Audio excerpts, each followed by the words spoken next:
సమూయేలు 2వ గ్రంథం 6వ అధ్యాయం 11, 12 వచనాలలో మనం చూసినట్లయితే దేవుని మందసము గిద్దీయుడైన ఒబేదెదోము ఇంటిలో కేవలము 3 నెలలు మాత్రమే ఉంది. ఈ 3 నెలలలో ఆ కుటుంబాన్ని గురించి చుట్టుప్రక్కల చెప్పబడిన విషయాలు, రాజుగారికి అందిన సమాచారం ఏమిటి అనంటే, దేవుని మందసము వారి ఇంట ఉండటం మొదలుకొని దేవుడు వారి చేయి పనులను, వారి యొక్క తోటలను, వారి పొలములను, వారి అడుగుపెట్టు ప్రతి స్థలమును, వారి కుటుంబమును బహుగా ఆశీర్వదించెను. హల్లెలూయా.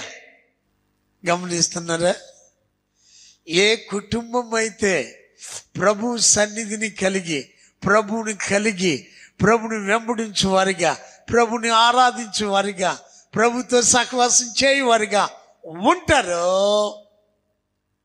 ఆ కుటుంబాన్ని దేవుడు ఆశీర్వదిస్తూ ఉన్నాడు.